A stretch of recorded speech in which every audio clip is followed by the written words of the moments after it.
Down to business.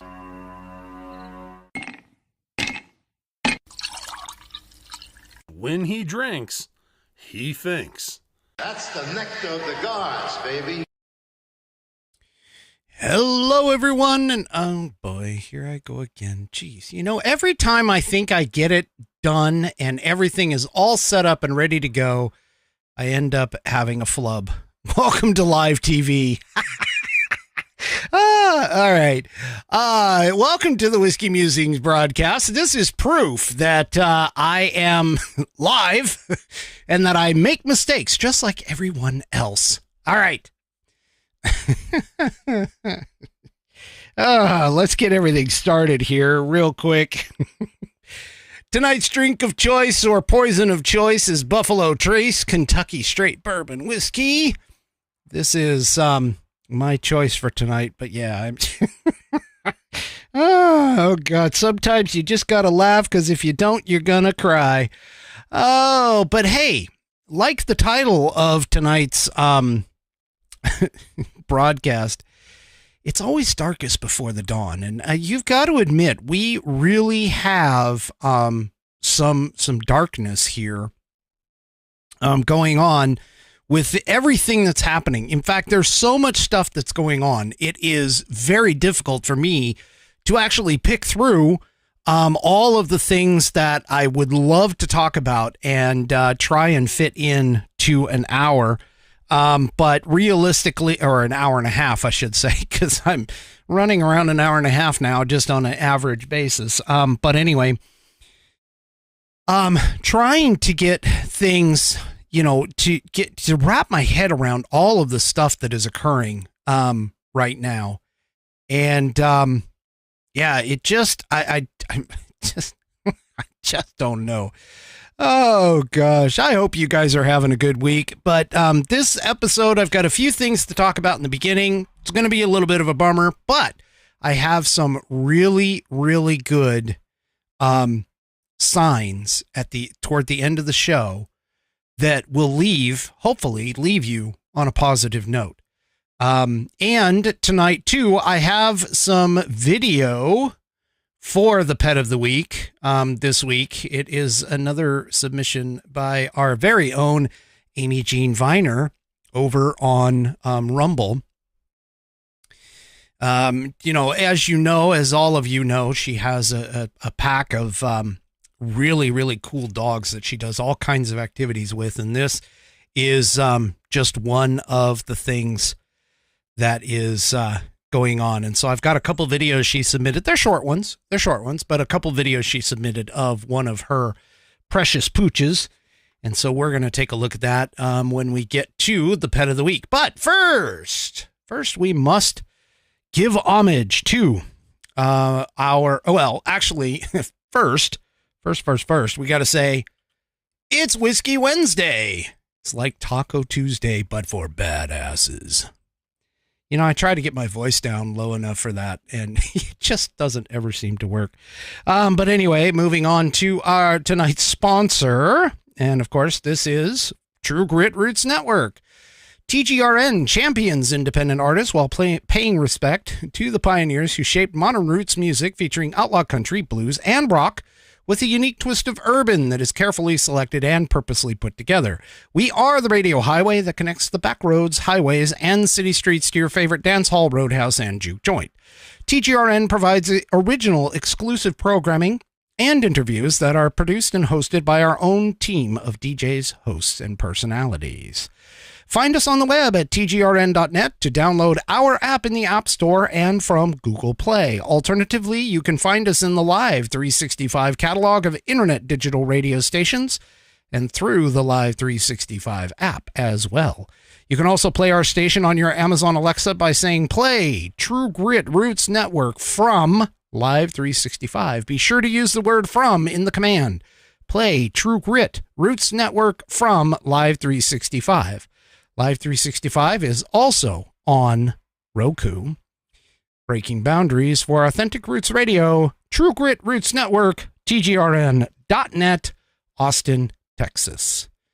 And of course, full disclosure, I am part owner in TGRN. in case anybody missed it, September 5th, we go live on the TGRN station with a full complement of blues.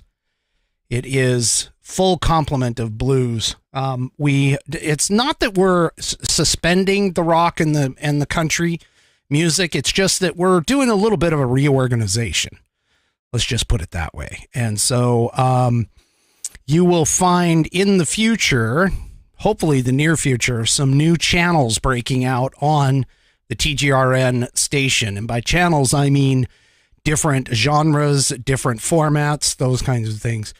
We are working on getting all of that spooled up for you. But our first foray will be 100% blues on TGRN Blues. That is September 5th of this year. It'll be coming up in about a month. In about a month, that will roll out, and it will be 100% blues. We have a bunch of new DJs who are going to bring us a plethora of great content and music. I've been training them quite a bit in the last couple of weeks, and I know there's at least one or two more that are coming.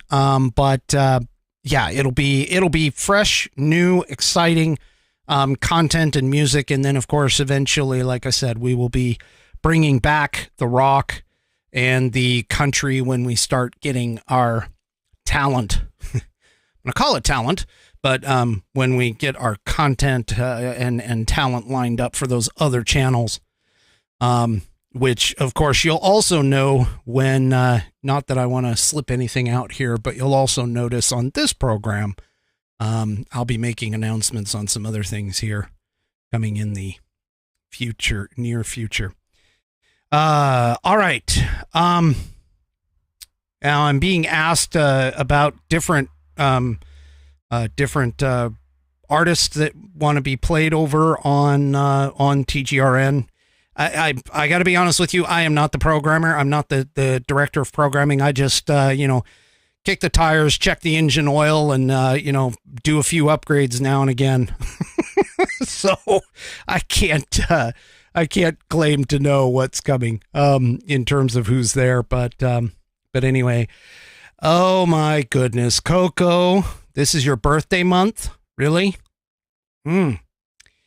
Well, when we get closer to your actual birthday, you'll have to remind me, and then I will give you a little serenade, of course. But until then, 'cause I'm not doing it the entire month. Anyway, that was Coco over on Rumble. All right, let's get this started. Let's get this really, really started. Obviously, the biggest talk of the town, of course, is okay. Well, just remind me again when it gets closer, or just send me an email, Coco, and we'll get it going. Okay. Gotta get a drink on this stuff. Obviously, the talk of the town is about the new indictments over Donald Trump. And I gotta tell you, as far as the indictments that are going on, my Mrs. Whiskey and I were talking about this. We went on a belated anniversary dinner outage, and she kind of we had a discussion, and I'm going to call it a discussion, even though it got a little, I won't say heated, but definitely it kind of got a little hotter than normal. Probably was the temperature, because we were sitting outside. But anyway, the point is that we have okay, well, this is weird, really weird. So anyway, we had a little discussion about Trump, and one of the things that came up is she asked me, she's like, you are really, really behind Trump. And I want to make this clear. I want to put this out here. Okay. I have not had a clear person that I would want to 100% fully throw my weight behind for any kind of politician. And that includes Trump. And unfortunately, I was too young to vote, obviously, for Ronald Reagan, which again was, to me, he's the one of the greatest presidents ever, but also definitely the greatest president in modern history. But all that being said, that doesn't necessarily mean that I'm not behind the man. Okay?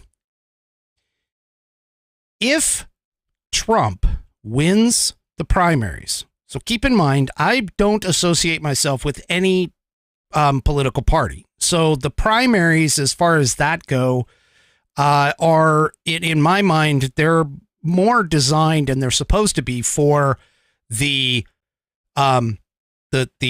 political parties to put up their favorite or their preferred candidate for the rest of us to hit in the general election. Okay. If Trump wins the primary, which right now, based on all available numbers and metrics, right now, it is his to lose. If Trump wins the primary, I will throw my weight behind Trump. If DeSantis wins the primary, I will throw my weight behind DeSantis. If Vivek Ramaswamy wins the primary, I will throw my weight behind Vivek. I will throw my weight behind those guys, any of them, because of the fact that they are not a Democrat. Okay? Democrats are, and I don't know if anybody knows this, but, well, I mean, I'm assuming you do. Mark Levin's got a great book coming out. I've already pre-ordered my copy, and it is titled Democrats Hate America. And this is true. This is very, very true, is that Democrats hate America. They hate the Constitution. They hate everything that the American people and the American country stands upon. And there is just absolutely no way that I want to, I don't want to have anyone, just anyone sit in that office. Okay. I think we've got the demonstration right now in terms of Biden that, Democrats are just the scourge. I don't even know if I'm pronouncing that correctly, but the scourge of this society. And I am all prepared to hopefully get rid of all of them come the election. We want to get, obviously that's a high ideal. But the fact of the matter is that whoever ends up being the Republican ticket, because of the fact that we have a two-party system, and whoever ends up being the top of the Republican ticket, that's who I'm going to vote for, because the Republican Party more aligns with my ideals in terms of a strict constitutionalist. So that being said, I don't necessarily be 100% behind Trump. I think a lot of his legal woes, unfortunately, have been due to some of the things that he's done. I also think that a lot of his legal woes are trumped up, pun intended, and are basically distractions from the real deal. The other thing, too, is that there has got to be something about this man that the Democrats hate. And even the establishment Republicans, which I actually want to get rid of, too, because, again, the entire bureaucracy that is running our country right now, none of them are following the Constitution. They are doing things behind closed doors that are not intended for what this country was about. It all comes down to whether you read that Constitution and you are able to interpret it correctly. None of these people who are currently in office, especially the ones that have been there for 20, 30, 40 years, are doing this on the assumption that it's good for America. And part of it is because of the fact that we are in a bind economically speaking. But again, in terms of who comes in as the nominee on the Republican side, I do think, even though Trump has his problems, I do think that he deserves a second shot at it. I hope that when he goes in, he becomes the wrecking ball that he should have been when he first went into the office, that we elected in the office, and, literally guts the government in certain areas. But again, if he gets in and follows the advice of the individuals that he thinks he needs, and I've said this before, he tends to surround himself with people who stroke his ego, in my opinion. And, that being said, that doesn't necessarily mean that they are the best for the job. And it's kind of been shown that. I'm hoping that if Trump does get in, that he will look outside the ring of of Washington, D.C., and bring in some outsiders just like him. Because even though he's an outsider, he can't afford to not have other people who are like-minded, who are really, really trying to clean up the bureaucracy. You can't trust people inside the circle anymore. Anyone who lives inside the circle, we cannot trust them. They are compromised. And especially people who have surrounded themselves and have made a career out of the bureaucracy, they need to get out. We need to go back to the idea and the principle that George Washington put into place, and that is, you come here, you do your public service, and you leave. Okay? You are not supposed to make a career out of this thing. And that includes any of the bureaucrats that are currently sitting at the top of many of our 3-letter agencies, or even 4-letter agencies for that matter. Because the government itself, as anyone who's read the Constitution and understands what the Constitution means, is that it is grown beyond its constitutional boundaries.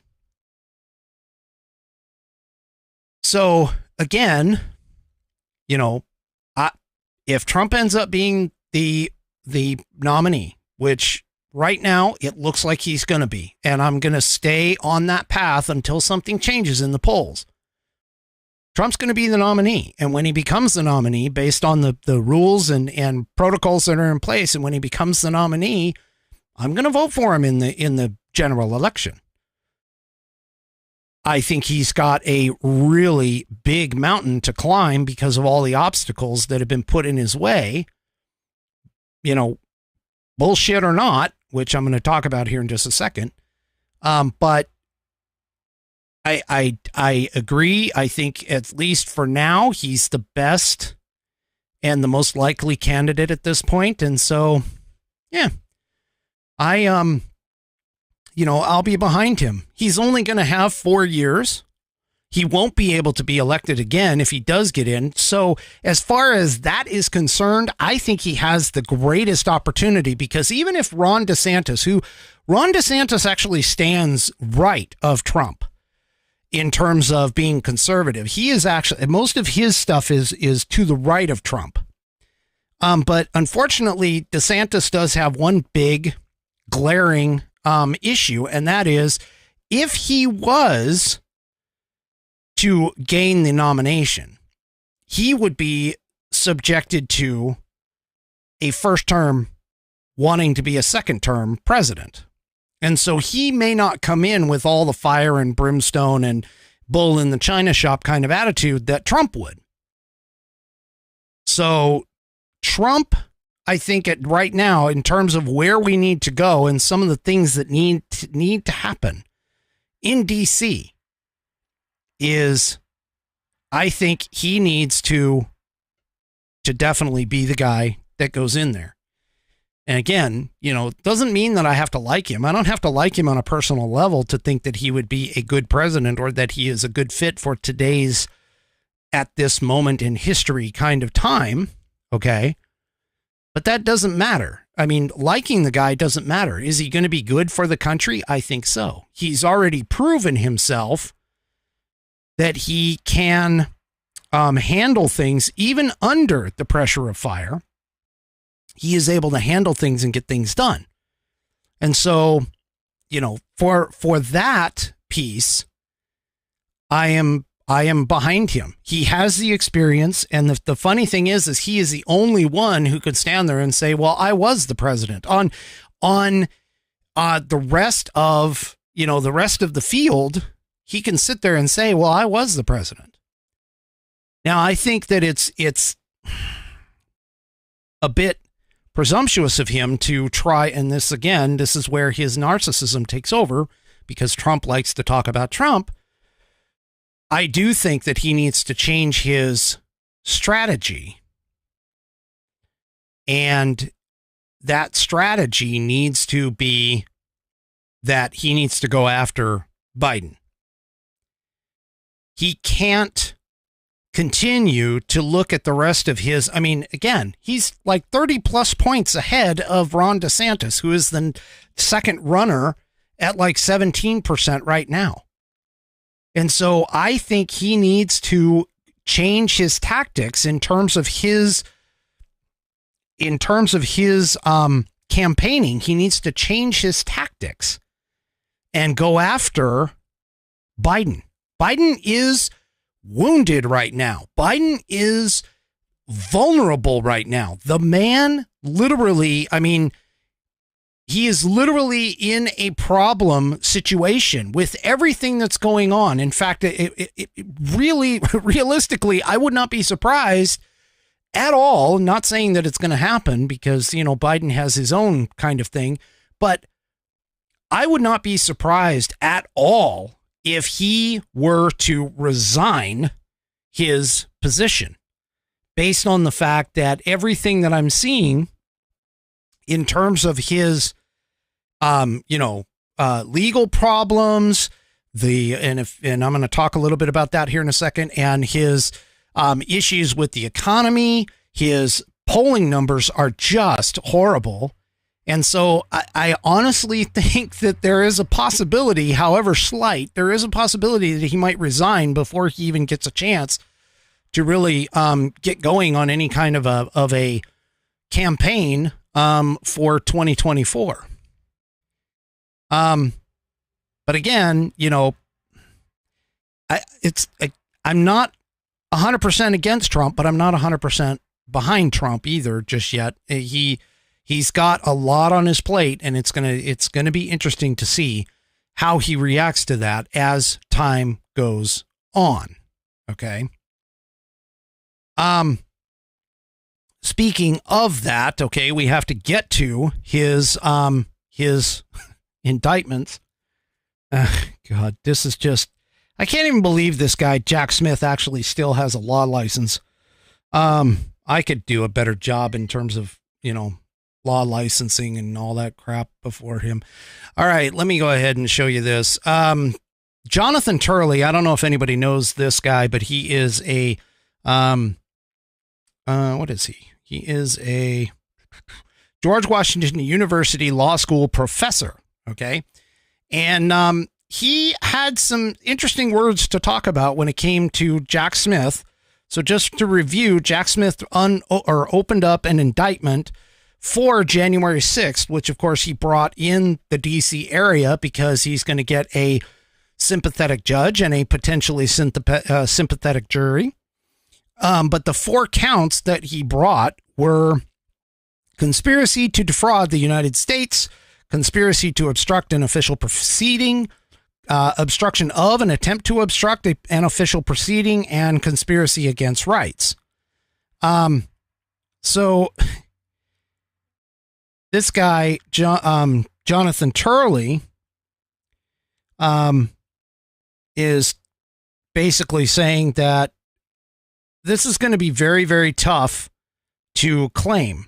And the reason being is because, or being able to try, and the reason being is because they have to prove 100% that the president knowingly knew that he was putting out false statements. Trump doesn't work that way. In fact, New Yorkers don't work that way. They say what's on their mind. They put it out there. Whatever they think, that's what they put out there. So anything that Donald Trump said, you have to go with the assumption that he actually believed it. If he said that he believes in his, that the election was stolen, he actually believed that. Now, whether or not he was led that way by somebody else, who knows? But the level of evidence that's going to have to be there to prove that Trump genuinely did not believe in the fact that the election was stolen from him is going to be extremely hard to prove in a court of law. Okay. And they've also put a couple of things in here. Jack Smith, just for everybody that understands, Jack Smith has a problem with legal issues because he tends to take the statutes and kind of like twist them and turn them in ways that they weren't supposed to be utilized to get people. And he's already been admonished for that, even at the Supreme Court. So when you're looking at this whole thing and you're talking about this whole thing, you've got to understand that even Alan Dershowitz is saying this. He might get a conviction in D.C. He might even get a conviction upon appeal or an agreement upon appeal in the district courts.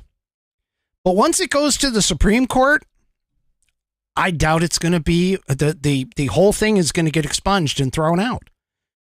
And the reason being is because of the fact that this guy literally just has, Jack Smith in particular, this guy has a big problem with twisting the laws to try and fit a certain thing when these things they're not supposed to be this way. Now, a bunch of other pundits that are out there, they all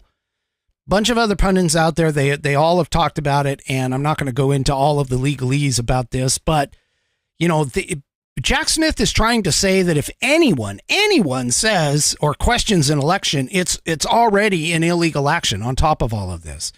And so not only do you have to show that that Trump truly didn't believe in what he was saying, that now you have to say that just because he said it, which runs us into First Amendment violations, but just because he said it, it's illegal. And so this is really going to be a problem. I just don't see this one.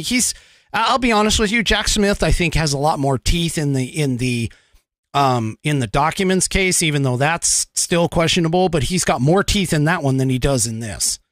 And yeah, so I don't see this really going very far. I think they're doing it to, again, try and smear Donald Trump in the eyes of the public. This is going to have nothing to do with law. This is going to have everything to do with distracting him, making it so that he can't campaign. His appearances will always be in court. And I think that may backfire on him or on them because of the fact that, Donald Trump being in the news, that's what really is kind of making him, But I really wish that at least Donald Trump in particular would change his tactics and focus completely on Biden.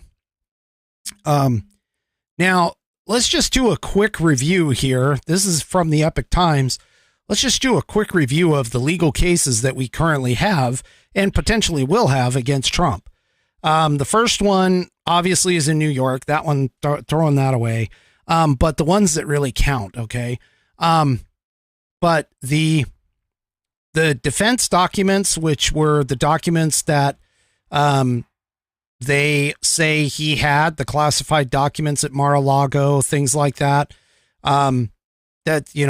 that one, I think that one actually may have some teeth to it, only because a lot of it depends upon your interpretation of what is going on there. Okay. Again, it all depends on the interpretation of the PRA and that kind of stuff. But of course, the biggest problem with the Presidential Records Act is the fact that the law itself doesn't include any kind of an enforcement mechanism, which is true about a lot of ours, which again goes back to, it's not a criminal statute. It's more of a civilian, lawsuit kind of thing. So again, going back to the case in 2012, when Judicial Watch tried to force former President Clinton, to turn over dozens of interview tapes, the judge in the case, Amy Berman Jackson, made a statement that essentially said that the court had no way to second guess a president's assertion of what is or isn't personal. So this is going to pop into a place. Okay. I'm pretty certain this should show up in the defense. And this is the actual quote of what her opinion said. Since the president is completely entrusted with the management and even the disposal of presidential records during his time in office, it would be difficult for this court to conclude that Congress intended that he would have less authority to do what he pleases with what he considers to be his personal records. Okay. So again, this is kind of a bit of a problem for them.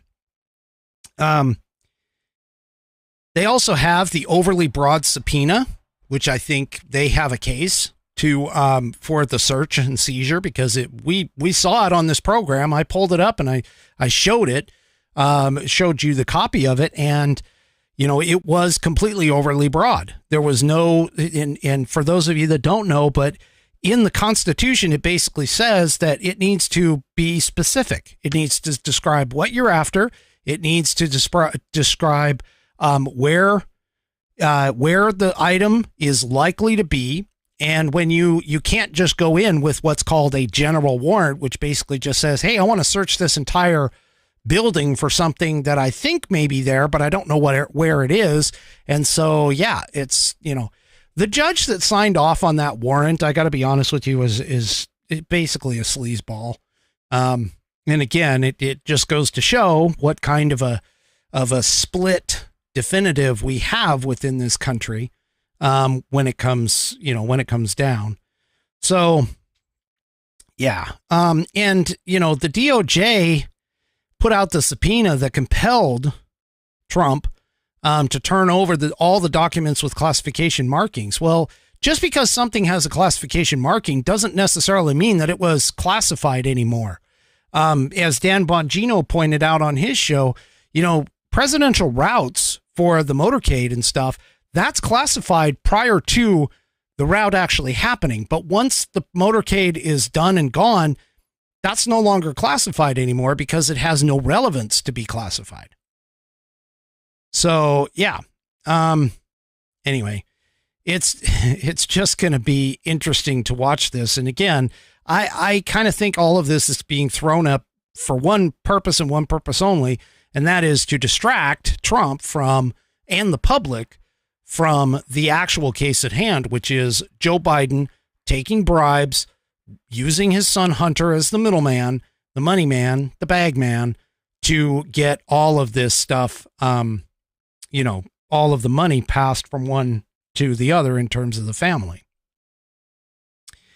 Again, conspiracy and all this other stuff, they really have to figure out, or they really have to have a clear trail for this for January 6th to go in. And the last one that hasn't quite yet popped yet is the Georgia election case. And in this one, they are they can't bring. So on January 24th in 2022, Fulton County Superior Court granted Ms. Willis's request for a special purpose grand jury that couldn't bring charges but can subpoena witnesses. And Miss Willis recently said that she's ready to go, following up on her previous promises to bring charges by September 1st. Obviously, the core issue of the probe, according to local media, was a telephone call between Trump and the Secretary of State, Brad Raffensperger, on January 1st, 2021. And the content of the call was selectively leaked to the media to create a narrative that Trump asked Raffensperger to find him votes. But the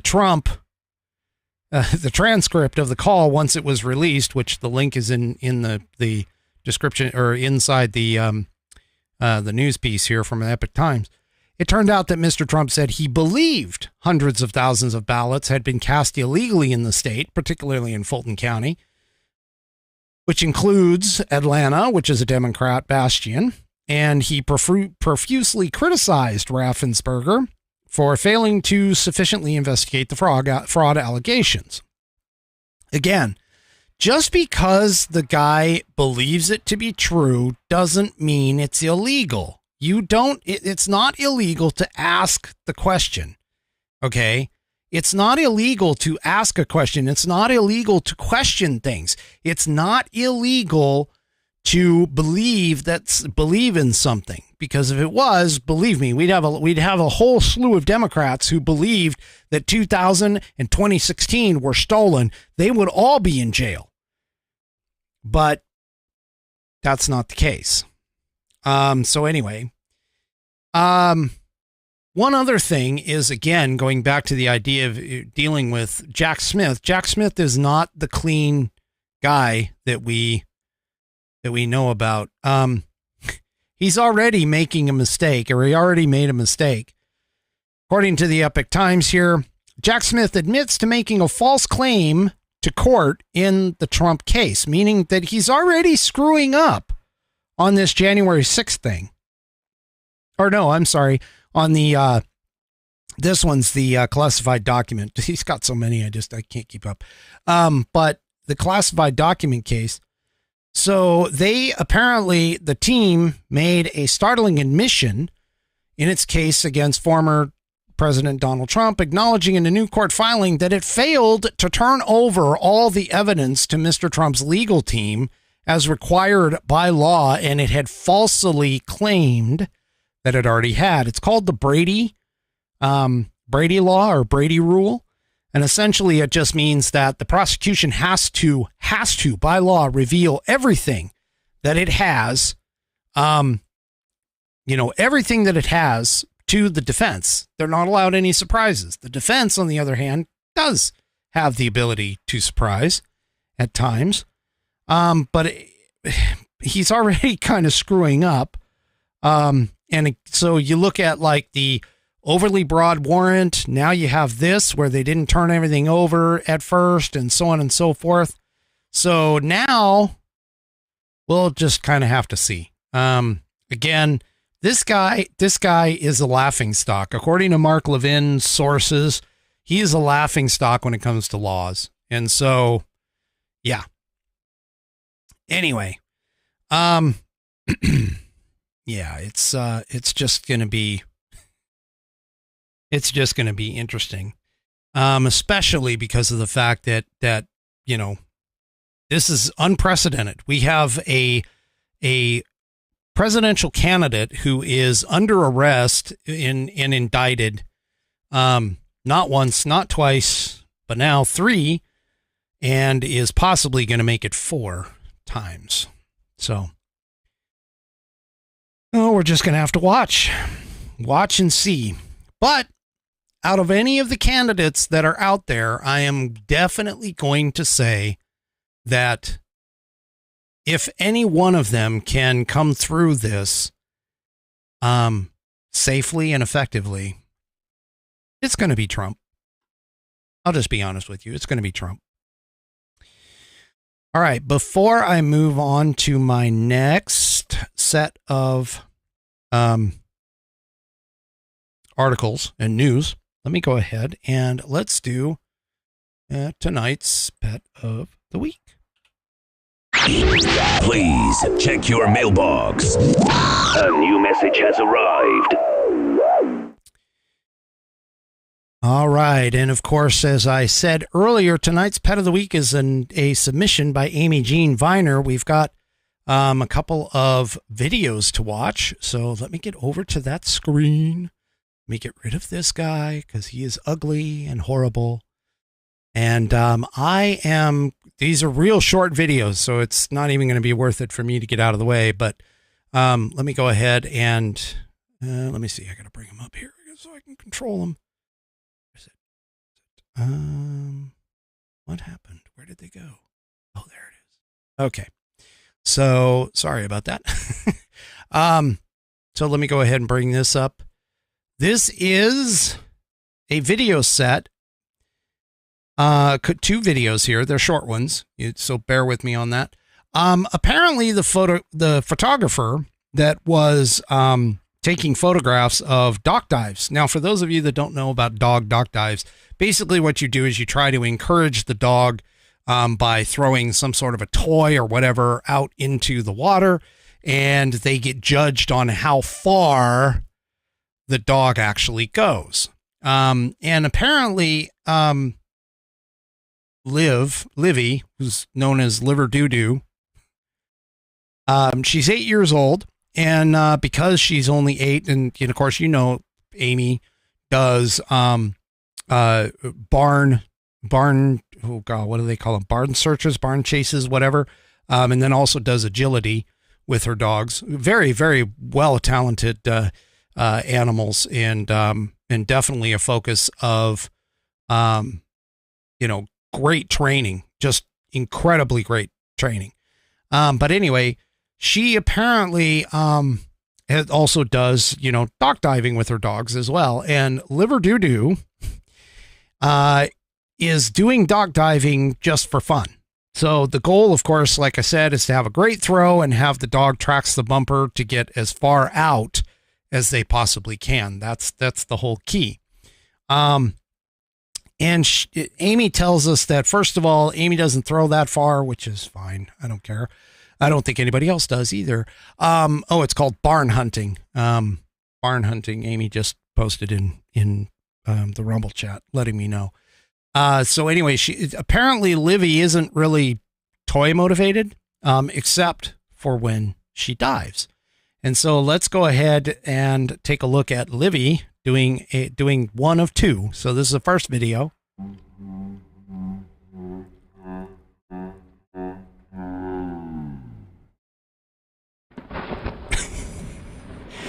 And of course, as you all noticed, it's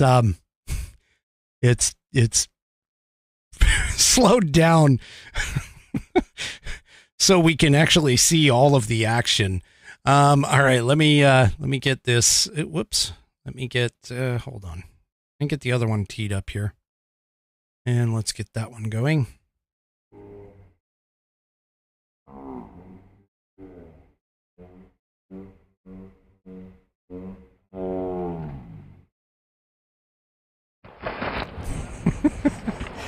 And there she goes into the pool.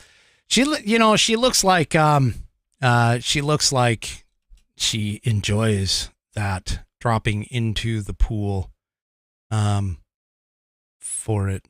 So anyway, okay, so that is tonight's pet of the week. Of course, it's Livy Doo-Doo, or Liver Doo-Doo. Sorry, I mispronounced this. Liver Doo-Doo. So yeah, okay. So Amy says here, the photo dude used Liv to test slow-mo.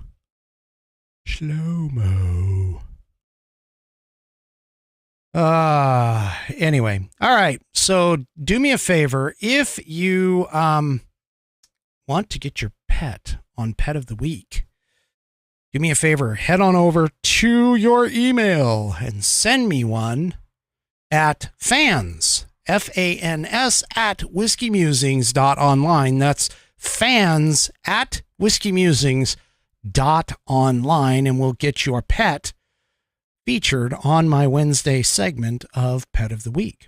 And thank you, Amy, for submitting once again a fantastic submission of your extremely talented animals.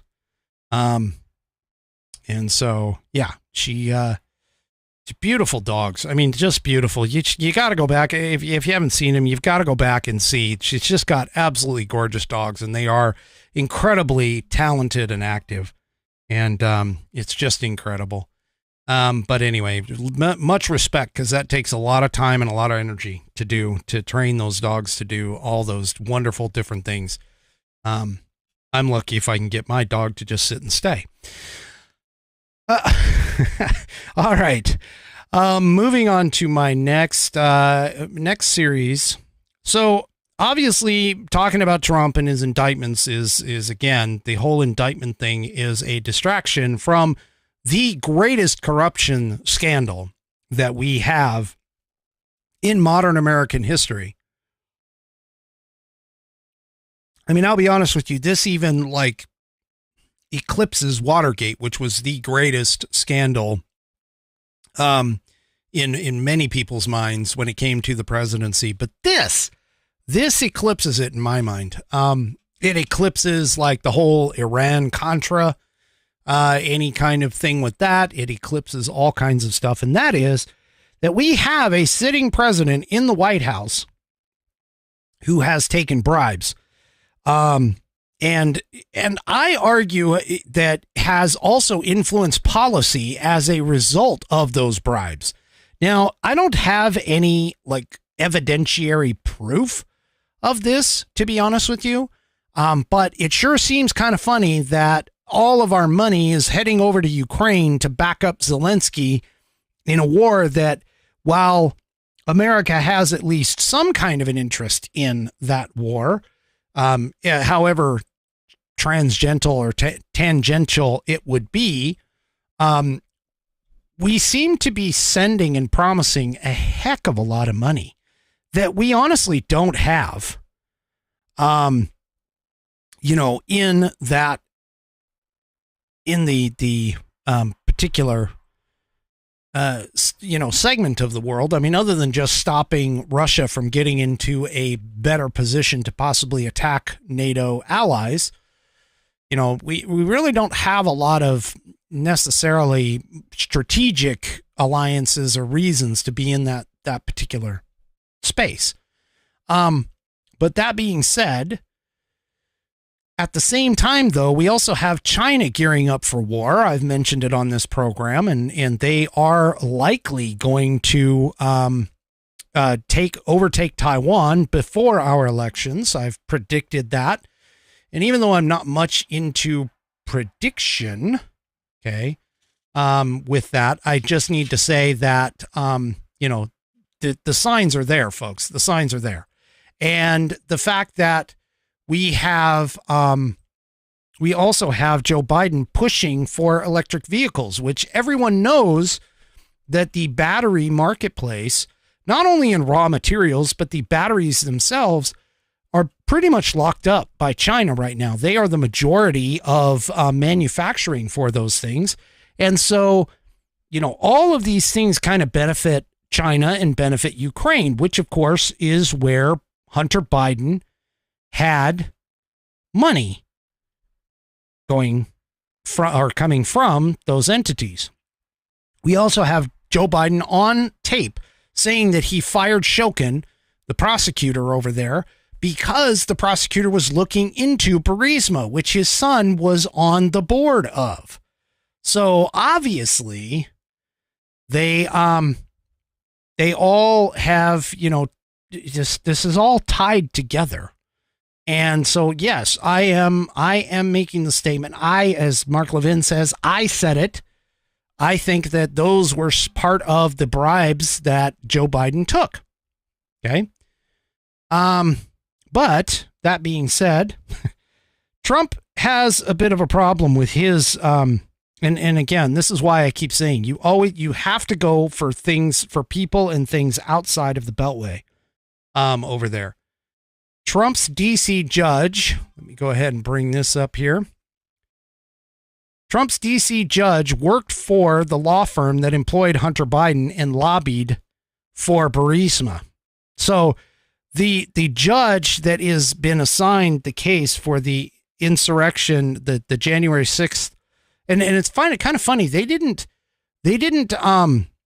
charge him with insurrection or anything like that. They charged him with obstruction, which is kind of odd that they didn't do that. So that they didn't charge him that. But, you know, his DC judge, and again, this is why I'm saying Trump needs to just clean house and bring in people from the outside for this thing. And so this is going to be a bit of a problem, which is part of the reason why, you know, everybody's talking about it's going to be overturned at the Supreme Court, not down at the lower levels, because of course they're all in on it. And they're all out to get Trump for whatever reason. Okay. So I have also some numbers I want to give you guys. Let me go ahead. I have some numbers here from a New York Times Siena poll. And this is another reason why they are so, meaning the Democrats, they are so focused on trying to get Trump out of the limelight. For whatever reason, they are trying to get the focus, let's say, back on Trump. Okay. And this is why. So this is obviously New York Times left-leaning organization. You know, I wouldn't even say left-leaning, more like leftist propaganda organization. Well, they put this poll together, and this came out today. And here's a couple of stats that came from that poll. The first one being that the question of, do you think that the United States is on the right track or is it headed in the wrong direction? Well, you have 65% of the people who responded are saying that it's in the wrong direction. 23% said it's on the right track. 13% said they don't know, and they refused to answer the question. Do you approve or disapprove of the way Joe Biden is handling his job as president? 39% approved, 54% disapproved. Tell me whether you have a very, different ratings for Donald Trump, favorable, unfavorable, etc. And here's where I kind of have my problem. So his favorability rating, his net favorability rating in this is 41%. His net unfavorable is 55%. Okay. So that's cool. They also asked the same thing about Ron DeSantis. And Ron DeSantis is even underwater. He's got a 31% favorable and a 48% unfavorable. Wouldn't necessarily, throw those numbers like out there because, again, this is a New York Times poll, so they're going to be focused on the left. But here's the real number that kind of shows why they are not too happy with Joe Biden right now, and why some in his party are actually even saying, which, by the way, is a majority of the party, at least 50% of his party is saying that he should not run again. 43% favorable, 54% unfavorable in their opinion of Joe Biden. Now, the opinion of Mike Pence also is 26-58. So far, out of the people who are the front runners, for the most part, in this in this race, they are like literally underwater, every single one of them. And so this is bad. I mean, especially for Joe Biden. Joe Biden being the incumbent, he should be just, at least in the positives. But he's not. What was surprising, though, is the split on Robert F. Kennedy Jr. Now, Robert F. Kennedy Jr. has a 38% favorable rating versus a 34% unfavorable rating, with roughly 28% who has either not heard of him, which I don't know how you can't, but not heard of him, or said they didn't know, or they refused to answer the question. So here is where the Democrats are really, really scared, though. If the 2024 presidential election were held today, would you vote for, or who would you vote for if the candidates were? And here's the choice. It's either Joe Biden or Donald Trump. 43% for both men. 43% for both men in this poll. 4% said they would vote for another candidate. 6% said that they're not going to vote, or they wouldn't vote if those were the choices. So that's a whole 10% there. And then 4% said they don't know or they refused. And this is part of the problem. This is part of the problem for this. Now, the split on the polling data here for Democrat, Republican, and Independent of the ones that answered, 29% of the respondents were Democrat, 27% were Republican, 34% were Independent. That really, really says something as far as that goes, is that we have essentially, based on this poll, an even race between Donald Trump, assuming that he wins, and Joe Biden being the incumbent and assuming that he wins his primary. They're in an even race right now, and that scares the living crap out of the Democrats, which is part of the reason why they are so focused on trying to make things worse for Joe Biden. Now, speaking of Joe Biden really quick and Hunter Biden, apparently some more emails have surfaced. This is unconfirmed, but apparently some more emails have surfaced that basically said that Hunter Biden actually warned Devon Archer about potential violations of the FARA, which is the Foreign Agents Registration Act, right before Burisma put the two men on his board. So Hunter knew he was in trouble. Hunter knew he was breaking the law. And so Hunter knew what he was doing. And you can't tell me that Joe didn't know what he was doing either. So, yeah, this is looking really, really bad for the Bidens, which is why I'm saying that it is potentially possible that we could see a resignation rather than going through like an impeachment trial and everything else, especially if there's indications that the Senate might actually remove him from office. Which honestly would probably be a bad thing. And I think also, too, another indication that they know that they're in trouble is the fact that Kamala Harris and her speaking engagements have gone up. She's been spending a lot more time in public. Not only that, but she also has, or her interns, I should say, have been more active on social media, I've noticed, in the last month or so. So, yeah. So anyway, now, just a couple of things really quick on the economy that I want to talk about, because again, Bidenomics is what the Democrats are running on. Bidenomics apparently took out trucking giant Yellow, ends its 99-year run amid standoff with the Teamsters and debt woes. So Yellow, which is a trucking giant here, mostly in the West, I think, it literally shut its door. They shut down operations. And so if you think that the stores are having supply chain issues now, we're going to have more supply chain issues because, again, as I've stated on this program, it's a statistical fact that says that 40% of all of the country's goods coming from overseas comes through Los Angeles, and Yellow actually handles that for a lot of those people.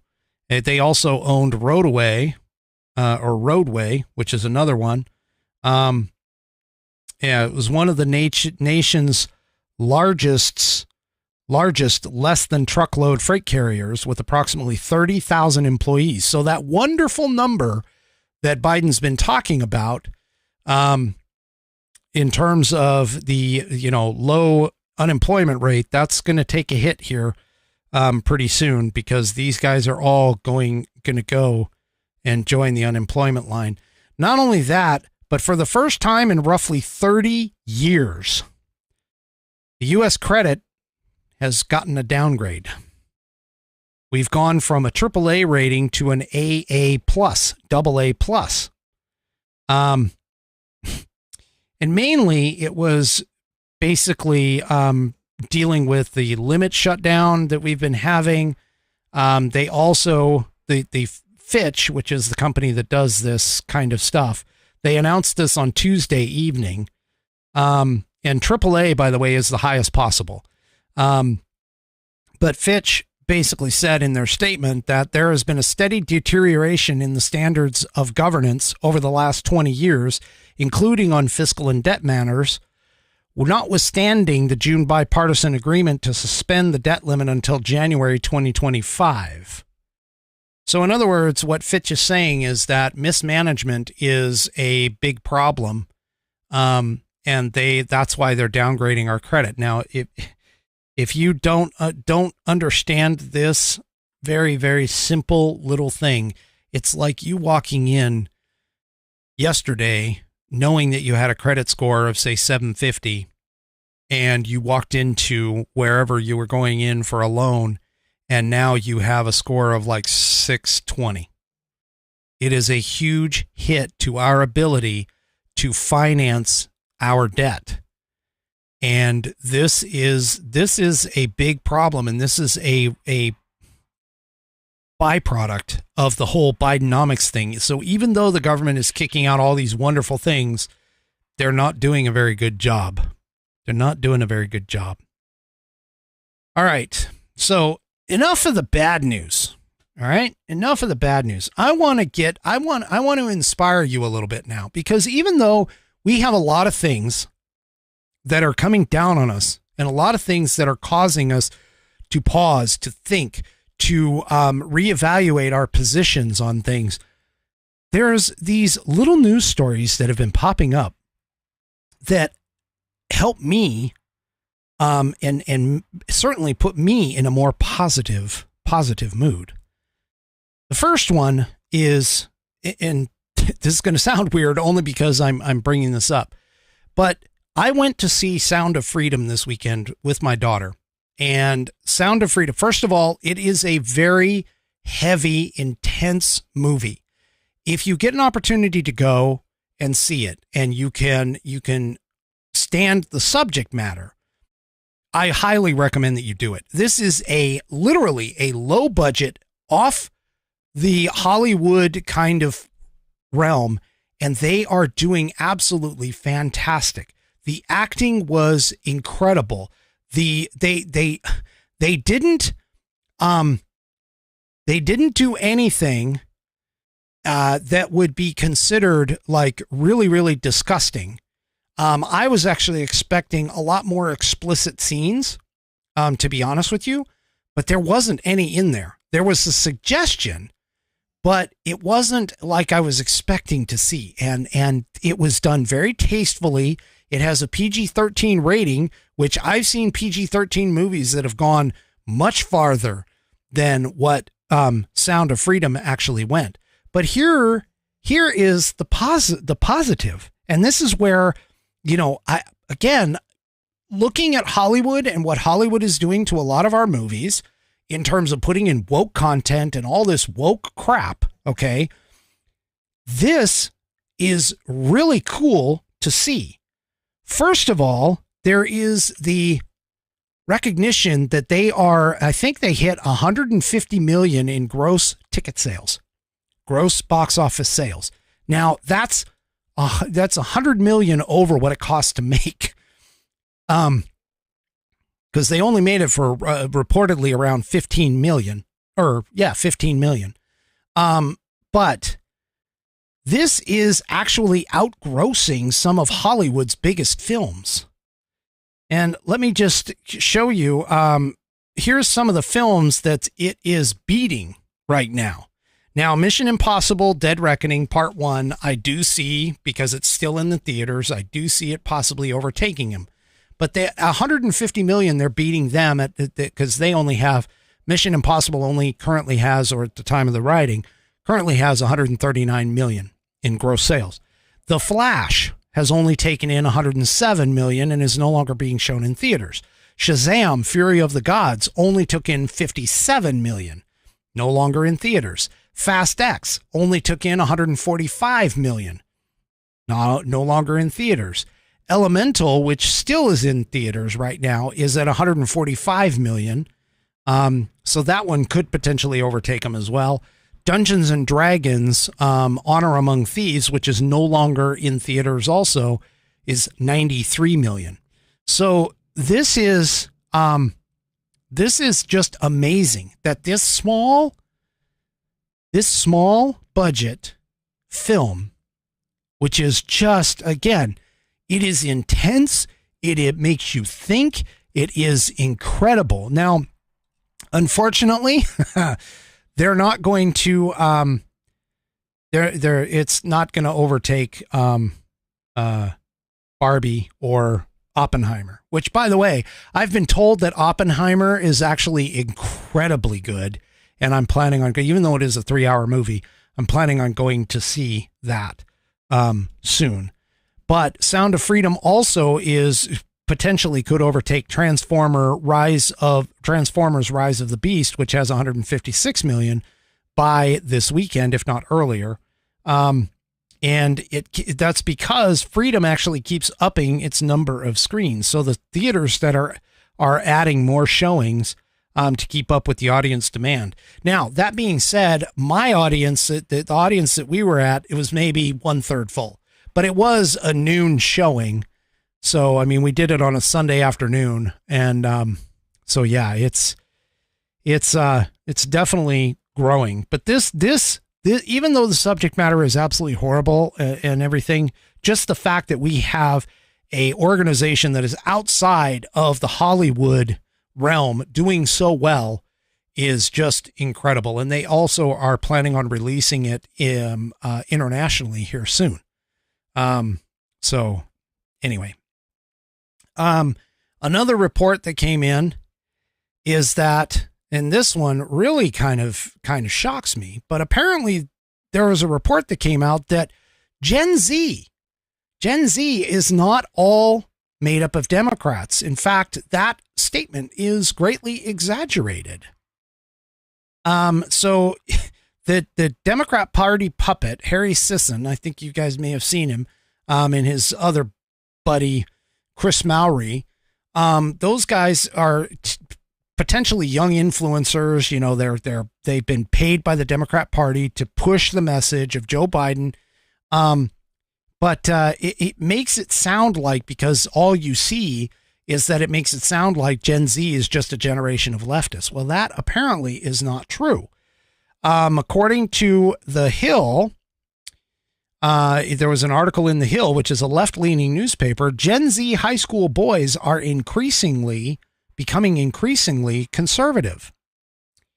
In annual surveys over the last 3 years, roughly 1/4 of high school seniors self-identify as conservative or very conservative, according to the Monitoring the Future survey, a scholarly endeavor that dates back to the 1970s. Only 13% identified as liberal or very liberal in those years, in the 1970s. The figures themselves represent a striking shift in the political views of boys. As recently as in the late 2000s, liberal boys occasionally outnumbered conservatives. Back in the Carter era, both boys and girls leaned liberal, but not so much anymore. And here's an image here, and it kind of talks about conservatives versus liberals, and you can see there's a gap here. So the problem, though, unfortunately, high school girls are trending to the left at about the same pace, according to The Hill. So you're actually seeing in the younger generations, you're actually seeing a gender gap. And I think a lot of this actually is because of the attack on boys. And in fact, they even mentioned that in the piece. So here from the Hill piece, it says, nowadays it is the girls that are drifting to the left. The share of 12th grade girls who identify as liberal rose from 19% to 30%, 19% in 2012 to 30% in 2022. Only 12% of girls identified as conservative in the last year's survey administered by the University of Michigan. So, a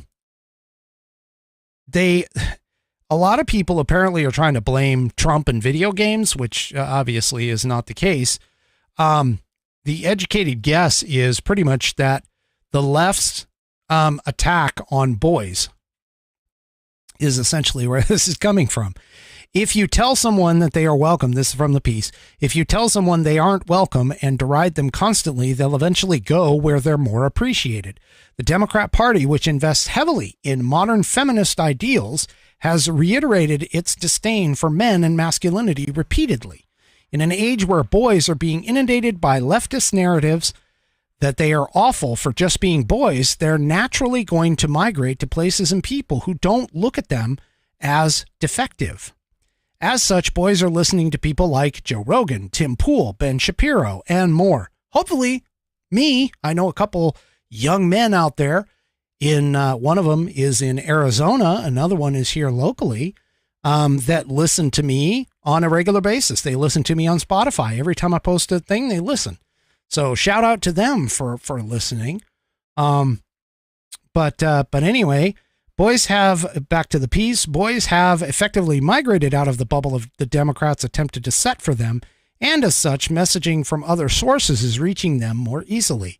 You can even see this happening in the entertainment sector, where the toxic masculinity of Japanese anime, I guess, has now outstripped the American industry by leaps and bounds. So, again, the messaging that's coming from the Democrat Party is going to make a big problem or a big issue in the social circles moving forward. And yeah, so anyway, so men, boys becoming men, they're not taking this feminine attack. They're no longer taking it. And it's showing up, honestly, it's showing up in other places too. Do you remember the Los Angeles Dodgers, where they hosted that Sisters of Perpetual Indulgence and the entire freaking stadium was pretty much empty? Well, apparently they're now hosting a faith night. Chris Pratt, who is obviously he is a devout Christian, or I don't want to call him a Catholic, but he is definitely open about his religious beliefs, which is, contrary to Hollywood. And Clayton Kershaw actually attended. So on Sunday, this past Sunday, the LA Dodgers hosted their first Christian Faith and Family Day at Chavez Ravine since 2019, and nearly 2 months since LA honored the Sisters of Perpetual Indulgence, which are actually men, which is an LGBT group whose past digs at religion drew criticism and was empty from the freaking stadium. But anyway, they apparently, after the loss to the Cincinnati Reds, hundreds of Dodgers fans remained seated to partake in the team's Christian family and faith event. So, here, these are some positive things. These are some positive things that are coming out. We also have, you remember Jason Aldean, where they tried that in a small town and all those freaking leftists started saying it was racist and everything else? Well, Jason Aldean's music hits #1 single on the Billboard's all genre Hot 100 Songs chart. Now, my understanding is this is the first time in a long time, and this is kind of interesting because also after #1, you had Morgan Wallen's Last Night listed at #2 spot, and Luke Combs' rendition of Tracy Chapman's Fast Car was at #3. And it marks the first time that country hits have taken the top Hot 100's top 3 spots in a single week since the chart's inception in August 1958, Billboard said. So this is the first time that the top 3 spots were all 3 country songs. Try that in a small town at #1, Last Night at #2, and Luke Combs doing Tracy Chapman's Fast Car at #3. And so this is a good sign, folks. This is a really good sign. I am getting some serious positive vibes out of this. And it's not just this kind of stuff, But apparently, yesterday, August 1st, because today's the 2nd, so August 1st, Oklahoma decided to ban males from women's locker rooms and bathrooms.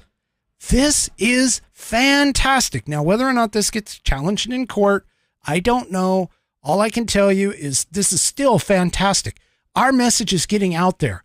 We need to understand that even though we've got some dark days ahead, we are still winning certain places. We have to push them forward. Okay. We have to keep pushing, keep on the pressure. Okay. We have to keep on the pressure. And so here, Oklahoma Governor Kevin Stitt signed the Women's Bill of Rights into law. Now, this is pretty sad that we actually have to have this. But according to 2 News Oklahoma, the executive order defines sex in state law as the gender a person is born as. The bill will protect women's bathrooms, sports, and female inmates from male intrusion. Okay. Speaking ahead of the signing, Stitt said, "Today we take another step to preserve the integrity of women's spaces and opportunities. We are making sure that women's spaces are safe for women. No men are going to go into women's prisons in the state of Oklahoma." I've talked to you on multiple occasions about articles about that where California had rampant sexual assaults and even pregnancies when they decided to put biological males in with the women just because they identified as a woman. But back to the piece. No men in women's domestic shelters in the state of Oklahoma, no men in women's locker rooms, no men in women's bathrooms, no men in women's sports. Oklahoma is the first state in the country to put such a law into place through executive order. Montana, Kansas, and Tennessee passed similar bills through their legislatures. So this is a win. This is another win. Okay, we've got to celebrate the wins.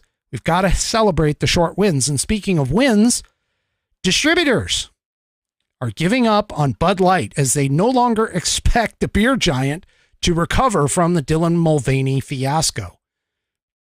They're giving it up. They're getting rid of them. Several distributors, this is from a Daily Caller article, several distributors of Anheuser-Busch beer say they have accepted the fact they've lost money, and a lot of it due to consumers boycotting Bud Light. Keep the pressure on, folks. Keep it on. Okay. And not just that, but they've also been given up completely on trying to win back customers who have been negatively affected by the anti-American beers Dylan Mulvaney campaign, according to the New York Post. Hiring freezes and layoffs have been going on for 4 months, while some beer truck drivers have been slammed with hecklers and other harassment, while Bud Light sales have tanked over 25%. As a result, wholesalers of Anheuser-Busch have resigned to the large number of customers they've lost permanently. And in response, they need to focus on a new set of beer drinkers. Consumers have made a choice. An unidentified executive from a Texas-based beer distributor told the New York Post they have left Bud Light, and that's how it's going to be. I don't envision a big percentage of them coming back. Even Budweiser, Busch Light, and Michelob Ultra have also been tanking in sales since Bud Light decided to disastrously partner with Mulvaney. The executive went on to say that customers have most likely found out that Bud Light competitors, including Miller Lite and Coors Light, are a very similar product. Reigning victorious in the beer war all comes down to whoever is best at marketing, the executive told the Post. Speaking of marketing, this is my last article, and this is absolutely freaking phenomenal. Coors has jumped on and has actually, they have actually put together these marketing people. Oh my gosh. This is just sweet. Right here. Coors hits the marketing target. Would you drink the beer of Dylan Mulvaney or the character Rip Wheeler from Yellowstone? Now, for those of you that have never seen Yellowstone, I'll admit I've only seen a couple of Yellowstone things. I've seen clips and things like that. I don't watch Yellowstone, but Coors actually put an image of Rip Wheeler, the character, drinking a beer in their ad. The image is right here on the screen. Now, this article comes from Red State, but apparently they redid a little bit of commercial from Coors, and I kind of want to play it for you. Here, let me go ahead and bring this up, and let me play the. I'm probably going to get freaking copyrighted here, by the way, by doing this, but I'm going to do it anyway. So here is the commercial that is being shown, or that is part of this. The same Rocky Mountain water. The same brewing tradition that started 150 years ago in Golden, Colorado. Because when you're a favorite beer of rock stars, smugglers, cowboys, and presidents, you don't compromise. That's our legacy. What do you want to go down in history for? Coors Banquet. Start your legacy. All right.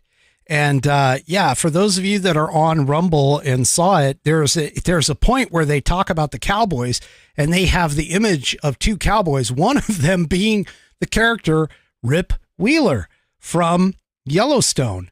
And I don't know if this is going to gain traction or not, but it is kind of classic, and it is. They're able to like pick it up.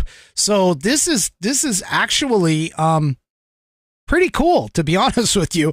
I think it's funny, because of the fact that Rip Wheeler, if you've ever watched Yellowstone, I'm going to tell you, Rip Wheeler just freaking the character epitomizes and demonstrates the level of what would be considered in today's day and age toxic masculinity with regards to a lot of different places. I mean, the character itself, he is willing to fight.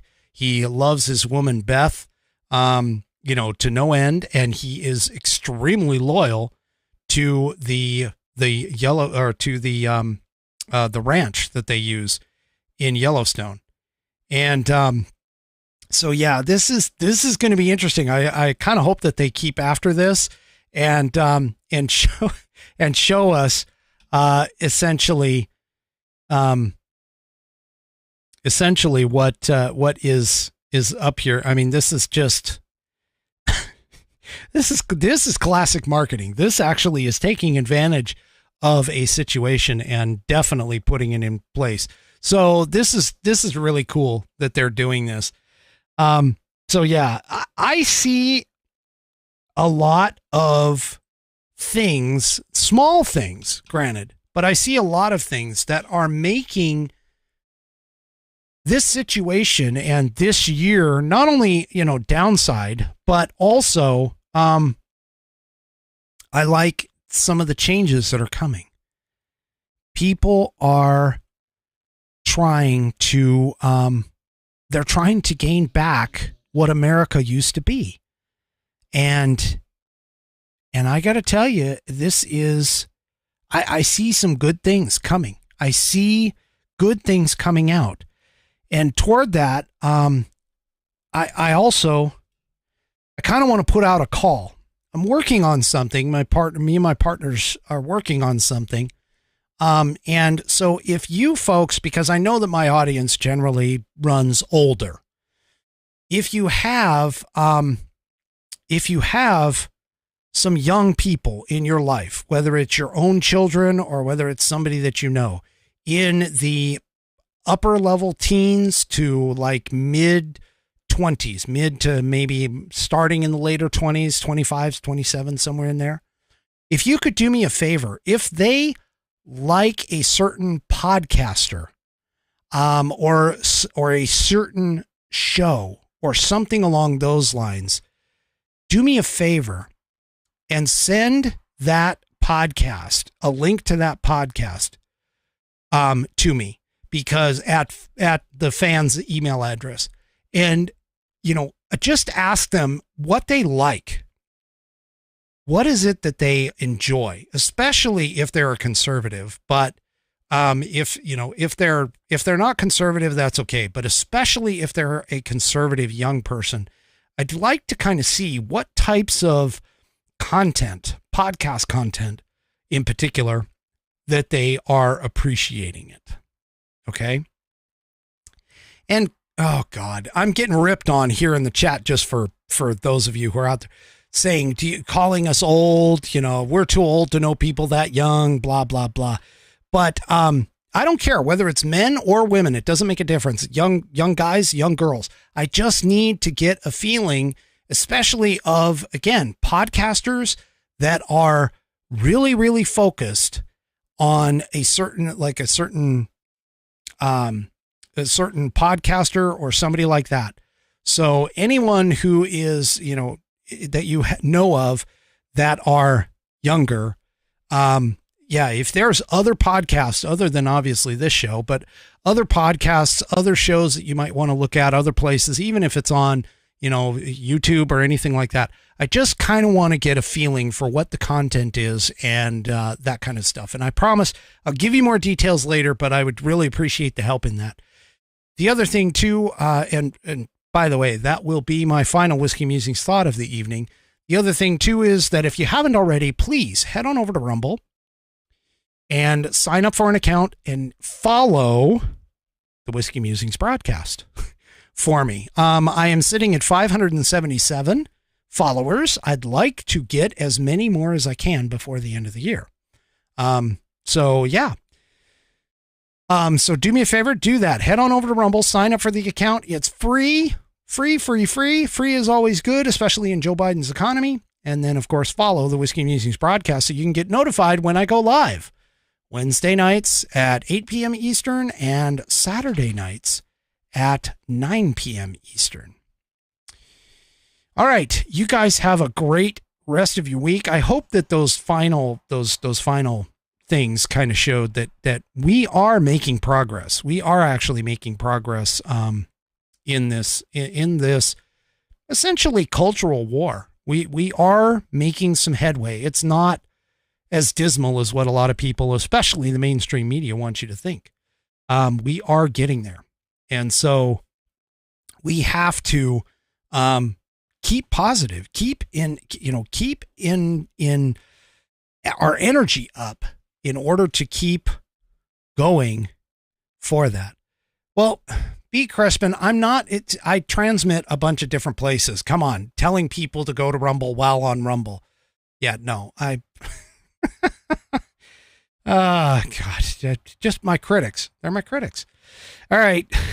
Have a great rest of your week. We'll see you on Saturday right here on the Whiskey Musings broadcast. Good night, everybody. The Whiskey Musings broadcast is produced by Active Eye Media, LLC. All rights reserved.